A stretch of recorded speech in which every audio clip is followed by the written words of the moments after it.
Hello and welcome to part 4 of our 1988 Kyosho RS-200 restoration, and welcome to the very first starting video for this amazing 30-year-old Nitro Stadium truck. In this video, we will be briefly walking through the startup procedure for the RS-200 and seeing it firing into action for the first time since we've had it and since our restoration. This is going to be a very brief video, but I wanted to upload it anyway just because it was the very first startup of the car. But in the next video, we will be taking a better look at the starting procedure, looking at some of the other parts in more detail like the fuel tank and the priming system, and we'll also be running it over short grass and seeing what it can do. So first thing we are going to do is turn on our transmitter, plug in the HPI 6V 1600 mAh hump pack and test the electronics. Now these servos I am fairly certain are the original ones installed on the truck, making them around 30 years old.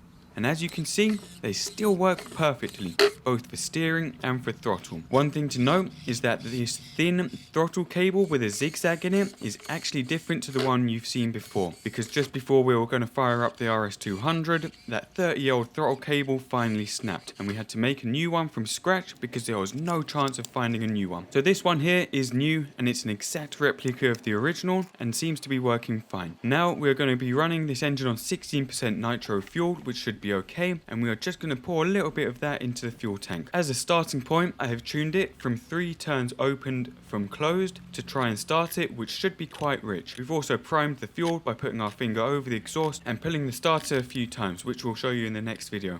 And all that's left to do is stick your glow plug igniter in and give it a push. You will also see that the spring for the puller starter is just starting to go, and it doesn't retract back in.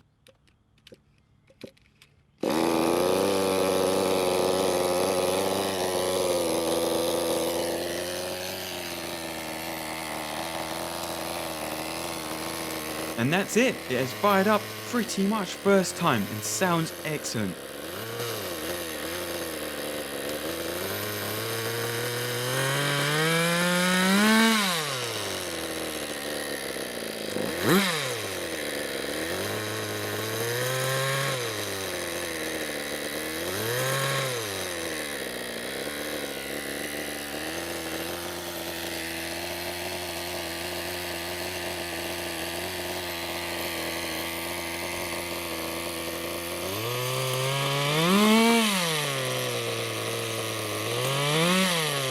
And you can actually hear the change in tone from the exhaust noise when that little flap on the exhaust opens.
You can also see that from idle it's running quite rich until the engine revs up and cleans out of it. Obviously there's only a single speed needle on this, so no separate high speed or low speed needle.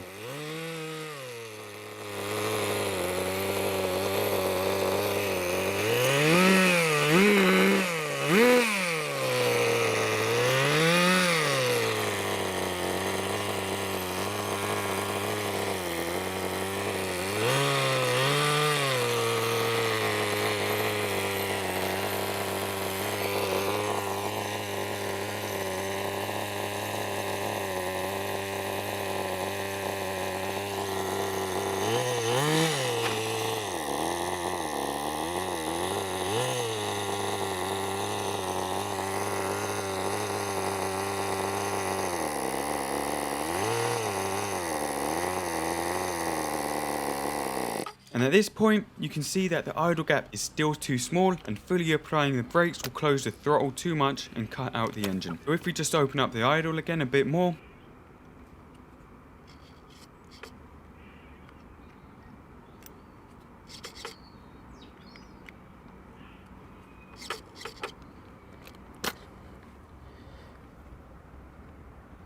that is pretty much it.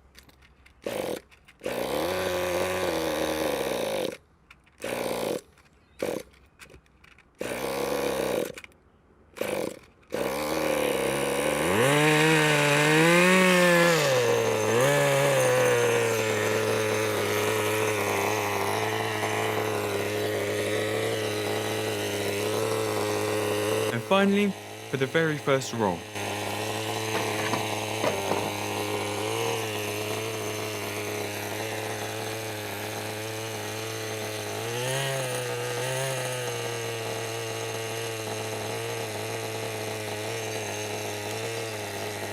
And of course the turning circle is much wider than I thought, but what you can also see is that if we apply full brake, the engine doesn't cut out and it seems to be idling really nice.